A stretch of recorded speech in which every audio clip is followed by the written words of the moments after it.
चाहूंगी उस भगवान का जिसकी वजह से आज मैं जिंदा हूँ और आप लोगों से बात कर पा रही हूँ। थैंक यू कहिएगा अपने आप को कि आज आपने आज का दिन देखा है, राइट। उसके बाद मैं थैंक यू करना चाहूंगी मेरे पेरेंट्स का। स्पेशल थैंक होगा मेरे एक 2 साल के बच्चे का, उस टाइम का, अभी वो 5 साल का है। उसके अलावा special thank you to my upline. जब सभी लोगों ने मेरा हाथ छोड़ दिया था, उन्होंने मुझे सपोर्ट किया, गाइड किया। उसके बाद मैं स्पेशली थैंक करना चाहूंगी वेस्टीज मैनेजमेंट का, जिन्होंने मुझे खाक से उठा के पलक पे बिठा दिया। यस, दीपक सर का स्पेशली थैंक यू बोलना चाहूंगी मैं, क्योंकि उन्होंने मौका दिया मुझे कि मेरी स्टोरी से हर एक बैठा हुआ इंसान इस त्यागराज स्टेडियम में मेरी स्टोरी से अपनी जिंदगी बदलेगा। मैं आपको प्रॉमिस करती हूँ कि यहाँ पे बैठा एक एक इंसान, एक चाहे वो नीचे बैठा हो, चाहे वहां हो, चाहे लेफ्ट में हो, चाहे राइट में हो, हर कोई मुझसे रिलेट कर सकता है, क्योंकि मेरी स्टोरी में मिक्सचर है। जिस तरह से सांसों का ग्राफ ऊपर नीचे होता है, राइट, उसी तरीके से मेरे साथ भी ऐसा ही कुछ होता रहा। कभी मेरी लाइफ ऊपर गई तो कभी मेरी लाइफ नीचे गई, लेकिन सब कुछ बढ़िया था। मैंने अगर देखा जाए तो मुंबई में बहुत रहते भले थे, लेकिन पापा कोई रईस खानदानी नहीं थे। हम 6 भाई बहन थे। पापा मिल वर्कर थे, तो अपनी सैलरी के हिसाब से हमें पाल रहे थे, राइट। बट वो पालना भी कभी कभी बहुत चिढ़ आती थी मुझे, क्योंकि मेरे बचपन से ही मैंने अपनी स्ट्रगल वाली लाइफ देखी। स्ट्रगल क्या, उसको कॉम्प्रोमाइज कहूंगी। कितने लोगों को कॉम्प्रोमाइज वाली लाइफ अच्छी नहीं लगती? Please raise your hand. तो इस स्टोरी को बहुत ध्यान से सुनना, क्योंकि जो आप चाहते हो ना वो मिलता है। तो मुझे बिल्कुल भी कॉम्प्रोमाइज पसंद नहीं था, लेकिन करे क्या, जितनी बड़ी चादर उतना ही पैर फैलाने चाहिए। बात सही है कि नहीं? बचपन से सिखाया गया था। अब 6 भाई बहन थे, पापा की सैलरी इतनी थी नहीं थी, तो अब पढ़ाना था। तो मैंने 1st to 7th स्टैंडर्ड सरकारी स्कूल, बीएमसी कहते हैं, बृहन मुंबई की जो हमारी वहां पे सरकारी स्कूल थी, वहां से मैंने पढ़ाई की। और फिर उसके बाद प्राइवेट स्कूल में गई 8 to 10। थोड़ा सा टेंशन बढ़ा पापा का कि 2 बच्चे ऑलरेडी पढ़ रही है, 3rd चाइल्ड है, इसकी भी फीस भरनी पड़ेगी। तो जब मैं 3rd चाइल्ड, फिर जब टेंशन बढ़ता और मुझे पढ़ना तो था ही, तो मैंने बहुत रिक्वेस्ट करते थे कि नहीं, मुझे मेरी पढ़ाई नहीं छुड़वानी, कुछ तो भगवान करो। तो जब एडमिशन कराने गए तो पता चला ये 3rd चाइल्ड है और स्पेशली लड़की है, तो इसकी फीस माफ कर दी जाएगी, राइट। ऊपर वाला भी आपको साथ देता अगर आप कोई चीज शिद्दत से चाहते हो। यस। उसके बाद मैं बहुत अच्छी नहीं थी पढ़ने में, but I was very good average student. ना कभी जिंदगी में फेल हुई और ना ही मेरा 1st रैंक आया कभी, राइट। तो मेरे जैसे ऐसे बहुत से लोग होंगे कि नहीं? याद रखना, ये जो स्टेज पे लोग आ रहे हैं ना, ये कोई ऊपर से अवतरित लोग नहीं है, ये आप ही लोगों के बीच में से उठकर आए हुए लोग हैं, right. Yes, clap for yourself. उसके बाद ग्रेजुएशन में एडमिशन लिया। अब ये हो रहा था कि अगेन फीस भरनी पड़ेगी, तो हम भी समझने लगे थे तब तक कि कॉम्प्रोमाइज है भाई। धीरे धीरे उस चीज की हैबिट लगने लगी थी। पीछे छोटे भाई बहन थे, हम नहीं चाहते थे कि हमने पढ़ाई कर ली उनकी पढ़ाई छूट जाए। तो फादर ने बोला कि एक काम करो, नजदीक में कोई स्कूल ढूंढ लीजिए जो नजदीक भी हो, ट्रैवलिंग एक्सपेंस बच जाए, और कोई जाना माना स्कूल नहीं होगा तो ऑब्वियसली फीस भी कम होगी।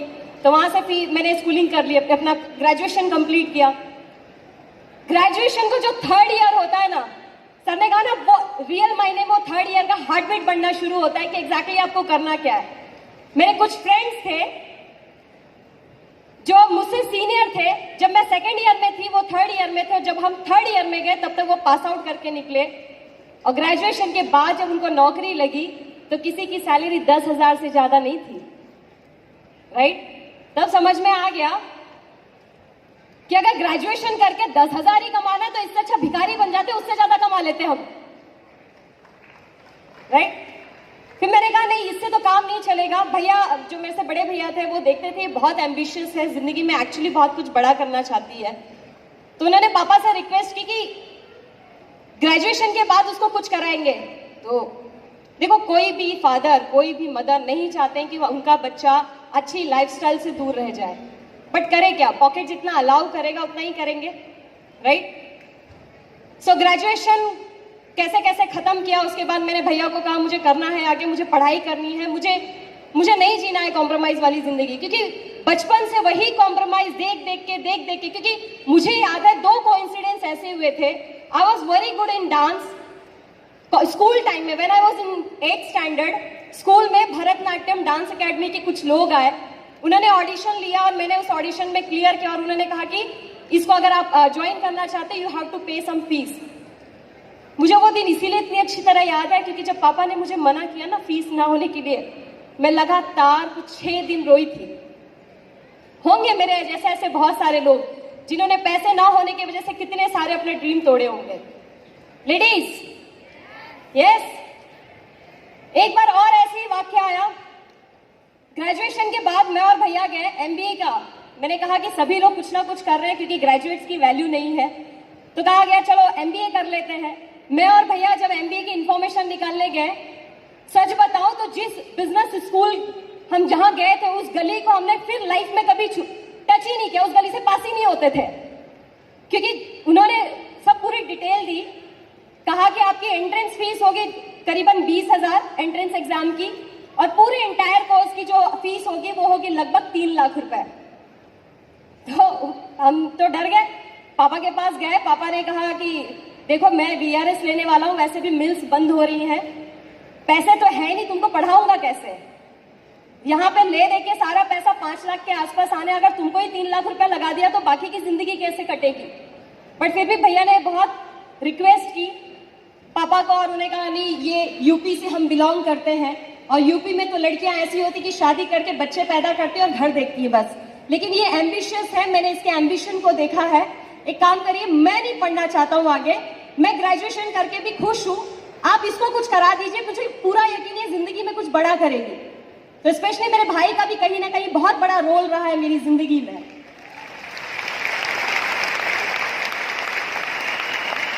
₹40,000 की फीस देके मुझे ऑडिट एंड इन्वेस्टमेंट में डिप्लोमा कराया गया। पढ़ाई में ठीक ठाक थी तो पहले इंटरव्यू में मैंने कैंपस इंटरव्यू को क्लियर कर दिया, जॉब मिल गई, लगा कि सब कुछ सेट हो गया, लेकिन वहां पे सब कुछ उल्टा हो गया। जॉब लगते ही पापा ने VRS ले चुके थे, तो जो रिस्पॉन्सिबिलिटी वो निभाते थे एक घर को चलाने के लिए, बाकी भाई बहन की पढ़ाइयों को देखने के लिए, वो रिस्पॉन्सिबिलिटी मुझ पर और मेरे भाई पर आ गई। तब एक लाइन मैंने जो सुनी थी ना, वो चीज को मैं लाइन को फेस किया था कि माँ बाप की राज में आप अपने जिद पूरे कर सकते हो, माँ बाप की राज में आप अपनी जिद पूरे कर सकते हो, लेकिन आप अपनी खुद के राज में मजबूरियों से आगे नहीं बढ़ सकते हो। हम ज्यादा से ज्यादा अपनी जो मजबूरियां, जो मेन चीजें होती, रोटी कपड़ा, बस उतनी ही चीजें पूरी कर सकते, लेकिन जिद तो फादर के टाइम पूरे करते थे। तो ये चीज मुझे कहीं ना कहीं टच करने, और मैंने कहा ये क्या हो रहा है? अब तो जॉब से भी सब कुछ नहीं चलने वाला, सैलरी है 12,000 रुपए, 15,000 रुपए, इससे तो हम ना कुछ लाइफस्टाइल जी पाएंगे। पहले भी कॉम्प्रोमाइज की जिंदगी थी, आज भी कॉम्प्रोमाइज की जिंदगी है, फायदा क्या हुआ आगे का कोर्स करके? इससे बेटर तो मैं ग्रेजुएट ही करके रह जाती। तो मैंने कहा नहीं, मुझे कुछ तो ढूंढना पड़ेगा। और फिर मैंने जॉब का पहला साल, दूसरा साल, तीसरा साल निकाला, but I was not happy with my job, I was searching something extra. और फिर वही डायलॉग याद रखना ओम शांति ओम का, जब कोई चीज आप शिद्दत से चाहते हो तो पूरी कायनात उसको आपसे मिलाने में एक कर देती है। कई सारे लोग सोशल मीडिया पे टाइम पास करते हैं, कई सारे लोग लड़कियों को पटाने में टाइम पास कर देते हैं, कई सारे लोग चिट चैट करते रहते हैं, लेकिन मुझे अपॉर्चुनिटी भी मिली वहीं से। सामने उस टाइम पे एक ऑर्कुट करके सोशल मीडिया होता था, ऑर्कुट पे मुझे एक मैसेज आया, और वो मैसेज आया कि अगर आप अपने करंट प्रोफेशन के साथ में जिंदगी में कुछ और करना चाहते हो तो मुझे इस नंबर पे कांटेक्ट करना। अब वो मैसेज किसी लड़के का था, और लड़कियां इतनी इंट्रोवर्ट होती हैं कि अपनी सहेली से पूरे दिन बात कर सकती हैं, लेकिन एक अनजान नंबर आ जाए तो बात नहीं करती। सही बात है कि नहीं, है ना? तो वो नंबर आया तो मैंने उसको ध्यान नहीं दिया, लेकिन इंटरेस्टिंग लगा बिकॉज मुझे अपॉर्चुनिटी चाहिए थी। तो फिर से 3 दिन के बाद उसमें फिर से मैसेज आया कि अगर आपको बात करने में कोई तकलीफ हो तो कोई बात नहीं, एक फंक्शन हो रहा है आज से 3 दिन के बाद, उसकी इमेज उन्होंने मुझे वहां पे वो लिख के दे दिया, और अगर आप कंफर्टेबल नहीं हो तो आप अपने मम्मी या पापा के साथ में आ सकते हो। तो मैंने कहा लड़का बड़ा जेन्युइन लग रहा है। मैंने प्रोफाइल जाके चेक किया, ही वाज सॉफ्टवेयर इंजीनियर, और मुंबई से ही है। फोटोज जाके ऑर्कुट पे चेक किया, मैंने कहा लड़का थोड़ी ठीक ठाक लग रहा है, चलो एक काम करते हैं, अपने को तो काम से मतलब है। तो मैंने रेडी किया अपने आप को, किसी को लेकर नहीं गई बिकॉज वो पब्लिक प्लेस था, नाम सुन रखा था उस एरिया का जहाँ पे हम जाने वाले थे, तो मुझे डर नहीं था। तो जब मैं एंट्री मारी, सही बताऊं तो वो मेरी जिंदगी का डायरेक्ट सेलिंग इंडस्ट्री का पहला फंक्शन था। और उस फंक्शन में एक बात खाली मुझे समझ में आ गई कि जो सामने वाला स्पीकर है वो आईएएस ऑफिसर है और वो आज अपने जॉब से रिजाइन देके फुल टाइम बिजनेस को बिल्ड कर रहा है। और उन्होंने एक चीज और कही थी कि जब मैंने रेजिग्नेशन दिया, वो बिहार से थे, तो कहा उन्होंने कि जब मैंने रेजिग्नेशन दिया तो उस टाइम पे सबसे आखिरी जो साइन थी वो नीतीश कुमार जी की थी। तो मैंने कहा जब इतना बड़ा इंसान फुल टाइम बिजनेस बिल्ड करने के लिए जॉब छोड़ सकता है, हम तो मामूली 15,000 की नौकरी वाले नौकर है, तो हमको करना चाहिए कि नहीं करना चाहिए? चाहिए, राइट? तो ये चीज तो मुझे क्लिक कर गई और फिर मैंने बिजनेस करना उनके साथ शुरू कर दिया। उन्होंने, जिसने मुझे इनवाइट किया था वो कोई और नहीं, मेरे खुद के हस्बैंड थे, मिस्टर अनिल पासी।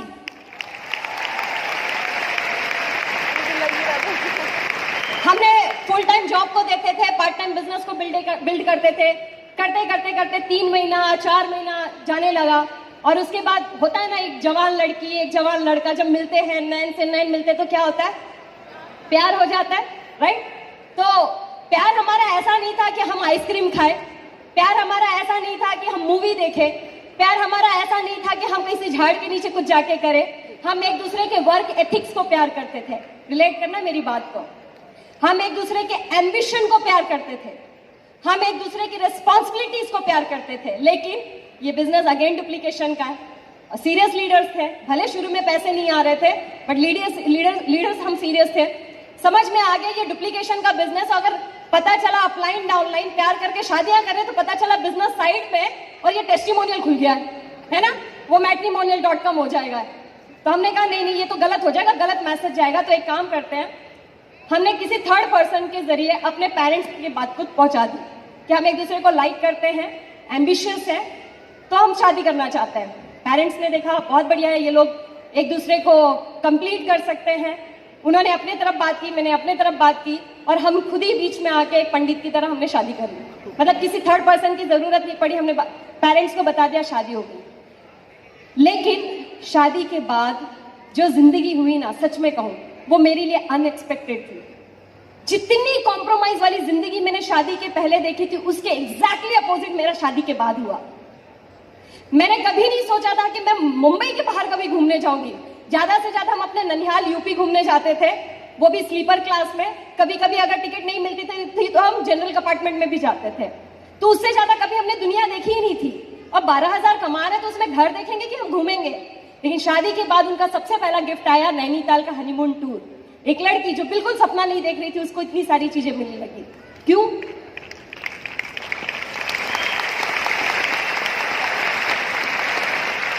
जब हम बिजनेस कर रहे थे, एक चीज याद रखना, जब भी कोई चीज करते हैं ना कहीं कोई सुनता है उसको। कभी भगवान सुनते हैं, तो कभी आपके अपलाइन सुनते हैं और कोई ना कोई उसको पूरा करने वाला मिलता है। तो जब हम बिजनेस कर रहे थे नेटवर्क मार्केटिंग, उस टाइम पे 2010 की बात हो रही है, तो जब हम बिजनेस कर रहे थे तो बार बार जब ड्रीम बिल्डिंग का सेशन होता था, उस ड्रीम बिल्डिंग सेशन में मैं बार बार हमेशा एक ही लाइन कहती थी कि भगवान मुझे सब कुछ दे दे, लेकिन मुझे कॉम्प्रोमाइज वाली जिंदगी नहीं दे। क्योंकि जब भी कपड़े पसंद करती थी तो कपड़े पसंद के ना होकर वो खुटी के हिसाब, जो पॉकेट के हिसाब से होता था वो लेकर आते थे। हम घर पे तो आ जाते थे, पेरेंट्स खींच के तो लाते थे, लेकिन हमारी जो दिल था ना वो खुटी पे अटका जाता था जहाँ पे कपड़ा पसंद वाला था, राइट? कई बार तो ऐसा होता था कि जो पसंद में आता था खाने के लिए वो कभी ना लाके हम जो नहीं पसंद आता था वो खाते थे। बहुत हो गई थी कॉम्प्रोमाइज जिंदगी। तो शादी के पहले मेरे हस्बैंड ने सारी चीजें सुनी थी और उन्होंने मुझे सारी चीजें पूरी करनी शुरू की। जैसे कपड़े चाहिए थे उससे बेटर कपड़े मिलते थे, जहां घूमना था उससे बेटर मुझे घूमने के लिए जगह मिलती थी, जैसी ज्वेलरी चाहिए थी उससे बेटर ज्वेलरी मिलती थी और जैसा घर मैं चाहती थी उससे बेटर घर मिला था। स्मूथ लाइफ चल रही थी, एकदम बढ़िया। और उसके बाद मैंने कहा अब सारी इच्छाएं पूरी हो रही हैं, तो मैंने डिपेंडेंट होना शुरू कर दिया। मैंने कहा कि एक काम करिए, मुझे ना जॉब नहीं करना है, मैं बिजनेस करना चाहती हूँ फुल टाइम। तो उन्होंने कहा ठीक है, फुल टाइम बिजनेस करना है तो करिए, बाबूजी से बात कर लो। तो मैंने फुल टाइम बिजनेस करना शुरू कर दिया, ट्रेडिशनल बिजनेस, और मैंने नेटवर्किंग बिजनेस को कम कर दिया। और अगेन आपको ये मैसेज ये देना चाहती हूँ, हमने उस नेटवर्किंग बिजनेस को इसीलिए बंद कर दिया क्योंकि प्लेटफॉर्म भी मैटर करता है। बहुत सारी कंपनियां आपको मिलेंगी मार्केट में नेटवर्किंग की, लेकिन आपको तय करना पड़ेगा कि आपको कौन सी कंपनी आपके एफर्ट के हिसाब से पैसा दे सकती है। ट्रेडिशनल बिजनेस पे हमारा पूरा फोकस चला गया और एक बहुत अच्छी गुड न्यूज मेरी जिंदगी में आई। मेरा छोटा सा बच्चा जब वो 1 साल का था, हस्बैंड ने फिर अपना ट्रेडिशनल बिजनेस स्टार्ट कर दिया पार्टनरशिप में। He was working for MNC company, IT engineer थे। कई सारे लोग बैठे होंगे यहाँ पे आईटी इंजीनियर जो या तो तैयारी करते होंगे आईटी इंजीनियरिंग की, तो वो भी ऐसे उन्होंने कुछ और आगे ग्रेजुएट, कुछ आगे और क्वालिफिकेशन लिया। उनकी सैलरी लगभग 1.25 लाख पहुंच गई। सब कुछ बढ़िया, एकदम स्मूथ लाइफ, एक्सपेक्टेशन से ज्यादा, राइट। उसी टाइम पे वेस्टीज बिजनेस उनकी जिंदगी में आया और ये बात हो रही है सन 2015 के एंड में। और लाया भी किसने, जो हमारे पहले की जो कंपनी थी उसमें जो हमारे क्रॉस लाइन थे, उन्होंने हमको यहाँ पे इंट्रोड्यूस किया। और मेरे हस्बैंड मेरे सामने वो लेकर आए, बोले कि एक काम करो श्री, फिर से कंपनी आ चुकी है, नेटवर्किंग करते हैं। मेरा लाइन सुनना, मैंने उनको हाथ जोड़ के कहा आपको करना है तो करो, मेरे से तो नहीं होने वाला, राइट। क्योंकि मैं फेडअप हो चुकी थी नेटवर्किंग इंडस्ट्री से। नहीं काम करना था मुझे किसी कंपनी के लिए, नहीं बेचने थे मुझे किसी के प्रोडक्ट, नहीं कोई प्रॉस्पेक्टिंग करनी थी, नहीं प्लान दिखाना था। मुझे एक आइडियल बहू की जिंदगी जीनी थी, मुझे मेरे बच्चे का टाइम एंजॉय करना था, मुझे किसी से मिलना नहीं था। I want to enjoy my youth time, क्योंकि उस टाइम मैंने बहुत अपना पूरा टाइम खराब कर दिया था पहले की कंपनी में। मैंने उनको कहा कि आपको करना है आप कर लीजिए, मैं आपको हेल्प भी नहीं करूंगी, आपको मना भी नहीं करूंगी, आपको करना है कर लो। मैंने अपने बच्चे को टाइम देना शुरू किया, वो पार्ट टाइम में इस बिजनेस को बिल्ड करने लगे। सब बढ़िया चल रहा था एकदम, मतलब मैं कहूँ तो मेरी जिंदगी का इतना अनमोल टाइम था 2012 से लेके 2016 तक का। 2016 इतना खूबसूरत दिन, लेकिन उसमें एक दिन ऐसा भी आया जो एक ग्रहण का काम कर गया। मैंने आज तक का अपनी जिंदगी में कभी पूजा नहीं की, कभी भी नहीं की थी। मतलब मैं ना कभी मंदिर जाती थी, ना मैंने कभी अगरबत्ती लगाए थे, ना ही मैंने कभी कोई भगवान को ही नहीं माना था। हाँ, एक शक्ति है ऐसे मानती थी। मैं किसी भगवान को डीएडिफाई नहीं करी, बट ये मेरा विश्वास था, मैं किसी को नहीं करती थी। लेकिन एक दिन 4 नवंबर 2016 सुबह मैं उठी, करीबन 5:30 बजे तैयार हुई। उसके बाद पूजा की थाली तैयार की, मंदिर गई। मंदिर वहां से 10 मिनट की दूरी पे था। मैं लगातार पूजा किए जा रही थी, सारी चीजें चढ़ा रही थी, लेकिन मेरे बगल में जो बैठी हुई आंटी थी ना, वो पूजा कम कर रही थी, मुझे ज्यादा देखी जा रही थी, क्योंकि मैं रो रही थी। लिटरली मेरे आंखों से आंसू निकल रहे थे, मुझे कुछ दिखाई नहीं दे रहा था और मैं पूजा करती जा रही थी। तो जब मेरी पूजा खत्म हुई, मैं वहां से उठ के चलने लगी, तो आंटी ने पूछा हुआ क्या। मैंने कहा कुछ नहीं आंटी, आप रोज पूजा करते हो? बोली हाँ। मैंने कहा आप रोज पूजा करते तो भगवान आपकी बात सुनते रहेंगे, तो आज अपने हिस्से आप एक काम करना, जब पूजा करना ना, तो मेरे हिस्से की भी दुआ आप मांग लेना और कहना कि इस लड़की ने जो मांगा है ना वो पूरा कर देना। उसके बाद मैं वहां से निकली, तैयार हुए, मैं, मम्मी, नाना जी, हम हॉस्पिटल पहुंचे। मुंबई का सबसे बेस्ट हॉस्पिटल, सीधे 4th फ्लोर पे आईसीयू में लेकर जाया गया। आईसीयू के बाहर मैं बैठी थी, मैंने कहा मुझे अंदर जाना है, मुझे चेक करना है क्या चल रहा है। मैं गई, जब मैं वापस आई तो मेरे हाथ पैर एकदम ठंडे पड़ चुके थे। मम्मी मेरे बगल में बैठ के मेरे हाथ को घीस रही थी, ये ठीक रहे। करीबन 8 बजे से लेके 12 बजे तक मैं वहीं सामने बैठी रही। एक के बाद एक 25 से 26 लोग आए। दरवाजा खोलते, हस्बैंड उनको जाके देखते जो अंदर थे, बाहर निकलते, मेरे सर पे ऐसे हाथ रखते, बोलते श्री सब ठीक हो जाएगा। और मैं हर एक इंसान से उम्मीद करती थी कोई तो कुछ तो कहे, ये खाली आ रहे हैं जा रहे हैं और मेरे सर पे हाथ ठोक रहे हैं। और करीबन 5 से 6 घंटे हो गए, क्या चल रहा है। 1 बजे के आसपास बाबूजी को अंदर बुलाया गया। बाबूजी का मैंने हाथ पकड़ा, बोले कुछ नहीं मैं जाकर आता हूं अंदर। बाबूजी अंदर गए, 1 घंटा, 1.25 घंटा 1.5 घंटा लगभग बीता। मैंने कहा हो क्या रहा है, अंदर चल क्या रहा है। बाबूजी भी गए, बाबूजी भी नहीं आए। मम्मी कुछ तो गड़बड़ लग रहा है। नाना जी बोले नहीं कुछ नहीं हो रहा है। मम्मी और मैं एक दूसरे की शक्लें देखते जा रहे थे और समझ में नहीं आ रहा था चल क्या रहा है। तब तक एक भैया आए, उस भैया को हम सबसे ज्यादा मानते हैं, बहुत रेस्पेक्ट करते हैं उनकी। मैंने कहा भैया कोई मुझे जवाब नहीं दे रहा है, आप तो कुछ बोलो। मैं बैठी थी, बहुत देर तक बैठी रही। मैंने कहा कुछ तो बोलो, ये क्या कर रहे हैं। तो बोले कुछ नहीं, मैं जाके देखता हूं क्या चल रहा है। अंदर गए, उनको भी करीबन आधा घंटा लग गया। आधा घंटा बाद जब वो रिटर्न आए, मेरे आंखों में इतनी चमक थी कि कुछ तो ये कहेंगे। लिटरली उन्होंने मेरे गालों पे हाथ रखा और कहा श्री हमने अनिल को खो दिया।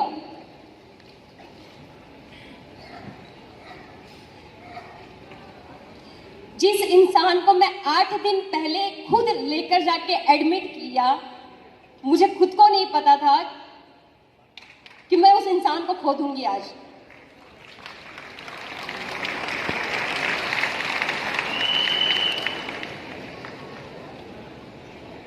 कई सारे लोग प्रेडिक्ट करते हैं ना कि जिंदगी क्या है, हम तो कल कुछ कर लेंगे, परसों कुछ कर लेंगे, आज तो शादी है, आज बर्थडे है, कल शादी में जाना है, परसों हम घूमने जाएंगे, बिजनेस हम परसों नरसों तरसों कब करेंगे पता नहीं। प्रेडिक्ट नहीं करते अपने लाइफ का कि नेक्स्ट मोमेंट क्या होगा। लाइफ को टाइम पास की तरह हमने बना रखा है। एग्जैक्टली 8 दिन अगर मैं पीछे जाऊं तो एक नॉर्मल फीवर था, और उस फीवर जा ही नहीं रहा था, समझ में नहीं आ रहा था ये हो क्या रहा है, ये फीवर आपका जा क्यों नहीं रहा है। तो मैंने कहा एक काम करते, चलो हम डॉक्टर को जाके दिखाते हैं। डॉक्टर ने कहा एक रिपोर्ट कर लेते हैं, आप घर पे जाओ, जैसी रिपोर्ट आएगी we will call you what exactly the report is. तो उनको भी कुछ मिला नहीं, खाली उन्होंने कहा कि आपका प्लेटलेट डाउन हो रहा है, एक काम करिए मैडम आप इनको एडमिट करा दीजिए। मैंने कहा ठीक है, एडमिट कराया। पहले दिन, दूसरे दिन, तीसरे दिन, चौथे दिन समझ में नहीं आ रहा था चल क्या रहा है, और जब 5वें दिन पता चला तब तक प्लेटलेट 5000 पहुंच चुका था। 5वें दिन भी समझ में नहीं आ रहा कि प्लेटलेट डाउन क्यों हो रहा है। और जब उनको एकदम कॉम्प्लिकेशंस बढ़ गए, सारे अंदर के ऑर्गन्स फेल होने लगे, तब जाके लास्ट रिपोर्ट में समझ में आया कि इनको तो डेंगू था। क्या मजाल है एक डेंगू की कि एक इंसान को लेके चला जाए।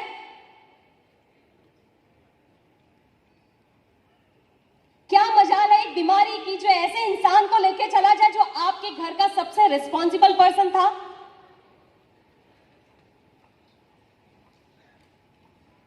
जमीन पैरों से नीचे जमीन खिसकने की कहावत उस दिन मेरे साथ हुई। जो भैया ने मेरे गाल पे हाथ रखा और कहा कि श्री हमने अनिल को खो दिया, मैं गिरी जमीन पे, मुझे सिर्फ इतना याद है, लेकिन उसके बाद क्या हुआ मुझे कुछ नहीं पता। किसने कब कैसे मुझे घर तक लाया मुझे कुछ नहीं मालूम।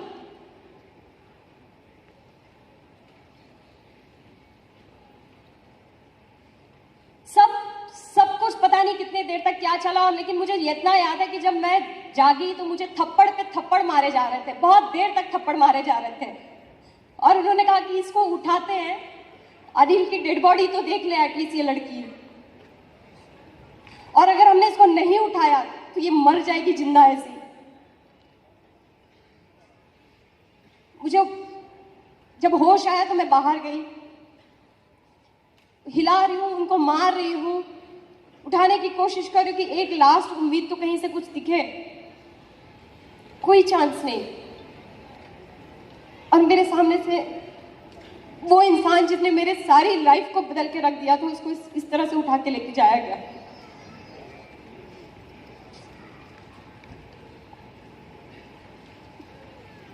मुझे आज भी याद है कि जब 1-2 दिन में लगातार कंटिन्यू जब बेहोश हो जाती थी तो मुझे उठाते थे पानी डाल के, हिला के, तो जब होश आता तो सबसे पहले मेरे बच्चे को मेरे गोद में रखा जाता था, क्योंकि मेरा बीपी डाउन हो जाता था। सबको लगता था कि एक तो गया, इसको भी खो देंगे तो ये बच्चा किसके भरोसे रहेगा।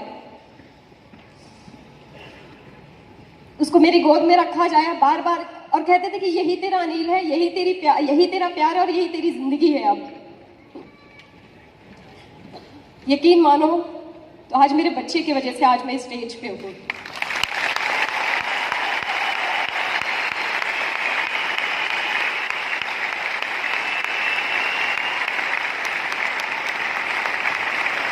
अगर मुझे किसी ने जीवन दान दिया है तो मेरे बेटे ने दिया है।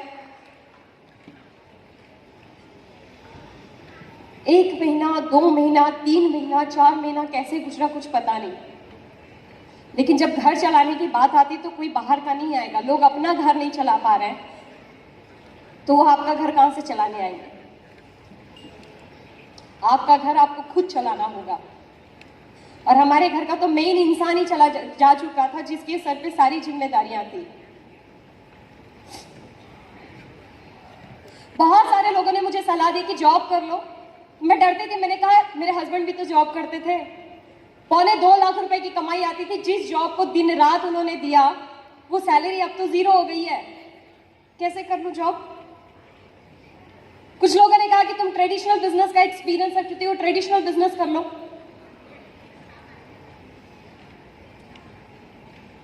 मैंने कहा ट्रेडिशनल बिजनेस करने के लिए पैसे चाहिए और जो पैसा कमाने वाला था वही नहीं है, तो करूं कहां से? इसी असमंजस में पड़ी रही, कैसे चलेगा। लेकिन अगेन मेरा बच्चा मेरे फेस पे आता था और मैं उसको देख के बोलती थी कि इसके लिए तो कुछ करना पड़ेगा। करीबन 6 महीने बीते। एक दिन उनका मोबाइल मेरे हाथ में था और मैं ऐसे जस्ट स्क्रॉल कर रही थी और मैंने कहा ये वेस्टीज करते थे पार्ट टाइम बिजनेस कर रहे थे, तो वो तो पार्टनरशिप में खत्म हो गया। लोगों ने कहा कि अब हम 3 ही पार्टनर बचे हैं, मैडम आपको जो थोड़ा बहुत रहेगा हम दे दिया करेंगे जब प्रॉफिट होगा। जॉब से सैलरी 0 हो चुकी थी। मैंने कहा ये वेस्टीज देख लें जरा, ये भी कौन सा तीर उखाड़ के गए इसमें। सिर्फ मैं अपने हस्बैंड से गुस्सा नहीं हूं, लेकिन कभी कभी ऐसा लगा कि टाइम गलत जगह पे दे दिया उन्होंने। जब वेस्टीज के एप्लीकेशन को उठाया मैंने कहा ये भी कुछ ऐसा ही वैसा होगा जो हमने पहली कंपनी में किया था। आप यकीन नहीं मानोगे, उसमें जैसे ही मैंने बोनस का खोला तो उसके पिछले महीने का भी पैसा आया था, उसके भी पिछले महीने का पैसा आया था, उसके भी पिछले महीने का पैसा आया था। लगातार 6 महीने पैसे आ रहे थे।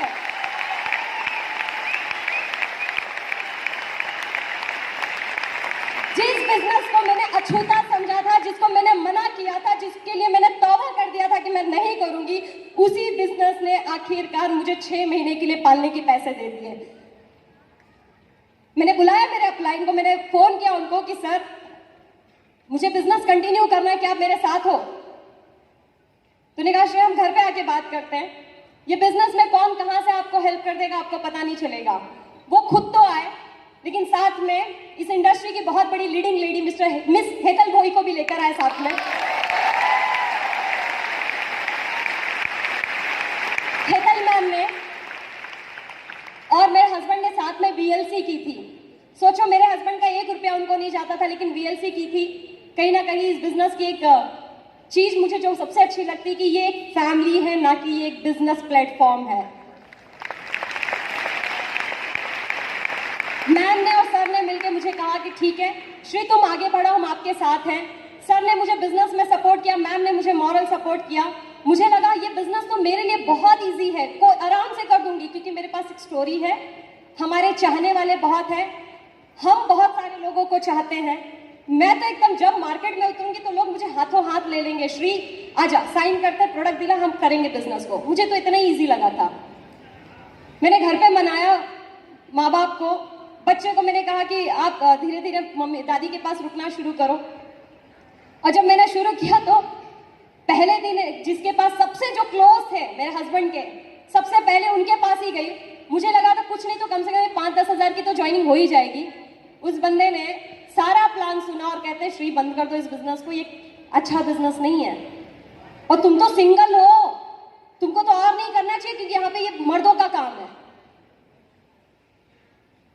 मैंने कहा ये क्या हो गया? जिस इंसान से सबसे ज्यादा उम्मीद रखी थी वही मुझे सलाह दे रही है, तो रायचंद बन गए। ऐसे करते करते कई सारे दोस्तों, रिश्तेदारों, यहाँ वहां बहुत सारे लोग जिनको हम जानते थे, सबके पास एक एक करके गई। और शुरू के पहले महीने के 30 प्लान और 30 के 30 ना आए। क्या है? 30 के 30 ना आए। मैं जब रिटर्न होती थी ना ट्रेन में तो लिटरली रोना आता था। अगल बगल इतनी भीड़ होती थी ट्रेन में और मैं रोती थी। मैंने कहा ये क्या, एक तो जिंदगी का वो ऐसा पार्टनर चला गया जो मेरे सारे सपने पूरे करता था। अब उनके जाने के बाद उन्हीं के लोगों के पास जाकर मैं बिजनेस की बात कर रही तो वो लोग ज्वाइन नहीं कर रहे। ये कैसा बिजनेस हुआ? मतलब इंसान जब तक जिंदा है तब तक उसकी वैल्यू है, उसके मरने के बाद उसके घर वालों की वैल्यू खत्म।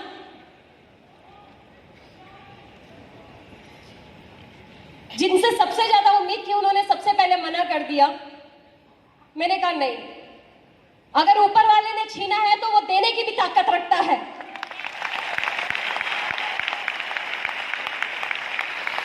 एक बार ऐसे ही रो रही थी, एक आंटी से मिली, उन्होंने मुझे पूछा कि क्या चल रहा था। मैंने उनको बोला कि मैं कुछ नहीं आंटी, बस ऐसे ही काम करने गई थी, मिला नहीं। बोलती क्या काम है?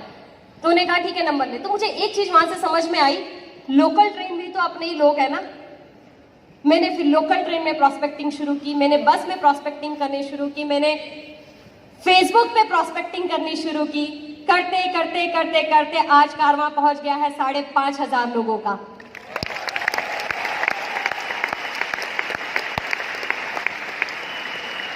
चैलेंज, वो चैलेंज था।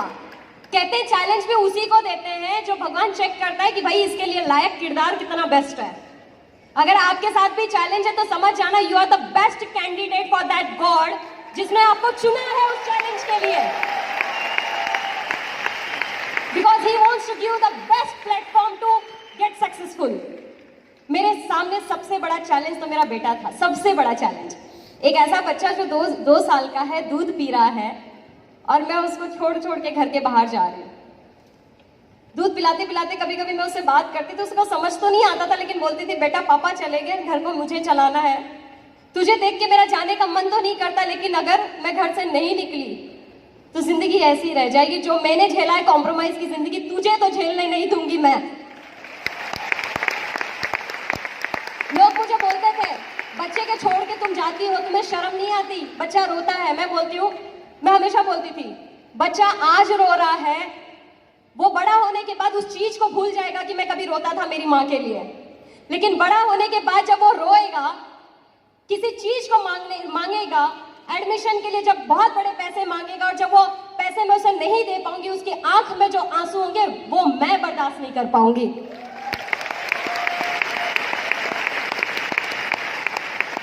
लोग कहते हैं मुंबई में रहती हो, तुम्हारे पास स्टोरी है, तुम मुंबई में पढ़ी लिखी हो तो तुमने तो इजीली बिल्ड कर लिया होगा। मुंबई में बॉस अपॉर्चुनिटी है लेकिन लाइफस्टाइल इजी नहीं है। मैंने आज भी जमा कर रखे हैं वो टूटी हुई चप्पलें और टूटे हुए बैग्स, जिनको लगता है कि ये बिजनेस मैंने अपनी स्टोरी के माध्यम से बिल्ड किया है, उनको दिखाने के लिए।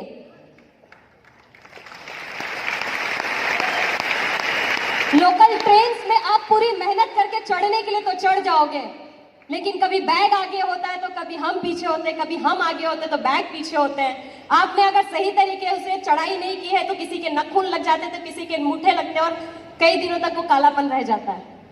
लोकल में ट्रैवल किया है किसी ने मुंबई की, समझ सकते वो लोग मुझे। उसमें भी एक सीख मैंने समझ में आ गई। बाली सर कहते हैं 7 स्टेप्स को रोज फॉलो करो, ये सिस्टम है, आप करोगे डुप्लीकेट करोगे ये बिजनेस बिल्ड हो जाएगा।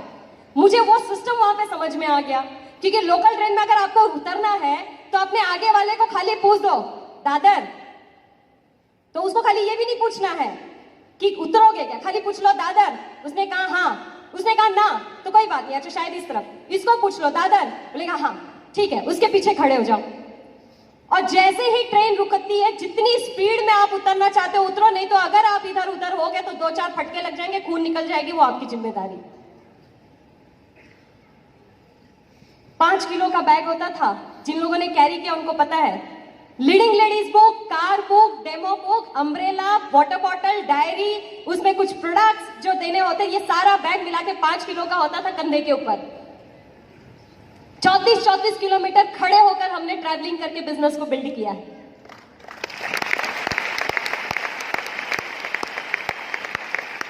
लेकिन कहते हैं ना, जब आपके पास मुसीबतें आते हैं, अगर आप कमजोर हो तो बिखर जाओगे, लेकिन आपने उस मुसीबतों का मजबूती से सामना किया है तो आप निखर जाओगे। बिजनेस को बिल्ड किया, 6 महीने में मैंने पहली 2 व्हीलर ली, एक्टिवा। उसके बाद मैंने 1 साल के अंदर ही फॉरेन टूर क्वालिफाई किया फॉर थाईलैंड। उसके बाद मैंने ब्रांड न्यू बलेनो कार ली 11 लाख रुपए की। अच्छा, ये पता मैंने कार ये सारी चीजें अचीव की, पैसा मेरी मेन प्रायोरिटी था, लेकिन मुझे नहीं पता था कि प्रोडक्ट इसमें भी आ जाता है, फॉरेन टूर और कार। लेकिन जब मुझे पता चला और अपने ही लोगों ने जब मना किया था ना, तो उनके घर से निकलने से पहले मैं बोल के निकलती थी कि कोई बात नहीं, आज नहीं आ रहा कोई बात नहीं, कल को मेरी कार की इनॉग्रेशन में लेकिन जरूर आना। आज बिजनेस में आ रहे हो कोई बात नहीं, कल को लेकिन मुझे एयरपोर्ट पे सी ऑफ करने जरूर आना। आज मुझे अगर आप मेरे बिजनेस में नहीं आ रहे कोई बात नहीं, लेकिन मेरे घर के इनॉग्रेशन में जरूर आना। उसके बाद इस बिजनेस में मैंने करना शुरू किया। गोल्ड से स्टार, हस्बैंड जब बिल्ड करते थे गोल्ड थे, गोल्ड से स्टार, स्टार से डायमंड, डायमंड से क्राउन, क्राउन के बाद आज आपके सामने ब्रांड न्यू यूसीडी के साथ हूं मैं। बहुत चैलेंजेस तो आएंगे, सबकी जिंदगी में आएंगे। मेरे बच्चे को, जिसको मैंने इतनी कम एज में छोड़ा था, आज उसी बच्चे को इंटरनेशनल स्कूल में पढ़ाती हूँ जिसकी साल की फीस 1.5 लाख रुपए है। मेरे पेरेंट्स ने जो सबसे ज्यादा, सास ससुर, इन्होंने मेरी जिंदगी में बहुत रोल निभाया, एक बेटी की तरह पाला। मैंने कहा जब इन्होंने मुझे मेरे बुरे वक्त पे, क्योंकि हम यूपी के साइड में ऐसा होता है कि बहू तब तक जब तक बेटा है, बेटा खत्म बहू दूर, लेकिन मुझे अगर इन्होंने इस वक्त पे मुझे संभाला है तो मेरी जिम्मेदारी है एक बेटी नहीं, एक बहू नहीं, एक बेटे की तरह इनके साथ खड़े होकर दिखाऊंगी। इसी बिजनेस के फंड से मैंने एक घर खरीदा और वो गिफ्ट किया मेरी सासू मां को। मैं खत्म करना चाहूंगी, लेकिन मैं बात करना चाहूंगी उस लेडी से जिसकी शादी के पहले बहुत सारे ड्रीम्स होते हैं कि पति प्रिंसेस की तरह रखेगा, जैसा कपड़ा चाहेंगे वैसा मिलेगा, सारे अरमा पूरे होंगे, सारी जिंदगी के सपने पूरे होंगे, लेकिन शादी के बाद क्या होता है? कॉम्प्रोमाइज, बच्चों की जिंदगी के साथ कॉम्प्रोमाइज, उन्होंने खिलौना मांग लिया तो उसके साथ कॉम्प्रोमाइज, अपने खुद के कपड़ों के लिए कॉम्प्रोमाइज, अपने माँ बाप जिन्होंने पैदा किया, जिन्होंने पूरी इन्वेस्टमेंट लगाई आपको बड़ा करने में, उनको भी फाइनेंशियल हेल्प करने के लिए भी हस्बैंड को पूछना पड़ता है। सही है कि नहीं लेडीज? यस। क्यों पूछा कभी अपने आप से, क्यों आखिर कॉम्प्रोमाइज? मैं बात करना चाहूंगी उन पेरेंट्स से, जितने भी यूथ पेरेंट्स यहां पे बैठे हुए हैं, आप अपने बच्चों को जाके आज पूछना कि आपका फेवरेट हीरो या हीरोइन कौन है, तो बोलेंगे कोई दीपिका, तो कोई सलमान खान, है ना, तो कोई क्रिकेट का कोई सेलिब्रिटी। बॉस, कमाता कौन है? फादर या बाहर वाला? रोटी कौन बनाता है, मदर या बाहर वाली? मदर। तो अपने बच्चों के लिए सेलिब्रिटी आप क्यों नहीं? पूछिए अपने आप से। मैं बात करूंगी उस यूथ से जो आज सोफिस्टिकेटेड वेटर बन रहे हैं, ग्रेजुएशन पोस्ट ग्रेजुएशन करने के बाद स्विगी जैसी कंपनियों के लिए फूड सप्लायर बन रहे हैं, केएफसी जैसे रेस्टोरेंट्स के लिए वेटर बन रहे हैं। इसीलिए ग्रेजुएशन किया था, इसीलिए पोस्ट ग्रेजुएशन किया था। क्यों? पूछिए अपने आप से, हर जगह पे कॉम्प्रोमाइज क्यों? आपको नहीं पता आप आज के इंसान हो, आज के युवा हो। आज आप एक धाकड़ युवा है जो अल्टीमेट पोटेंशियल रखता है, और एक अल्टीमेट पोटेंशियल रखने वाले इंसान को चाहिए अल्टीमेट प्लेटफॉर्म, और वो है हमारे पास प्रेस्टीज। आपके अंदर ताकत है काम करने की, तो ये पूरी ताकत रखता है आपके सपने पूरे करने की। अगर मेरे बात से एग्री है तो यस कहिएगा। हम आज के वो युवा हैं जो जॉब सीकर नहीं, जॉब क्रिएटर है। यस और नो? हम आज के वो युवा हैं जो सिग्नेचर को ऑटोग्राफ में कन्वर्ट करने की ताकत रखते हैं। यस और नो? हम आज के वो युवा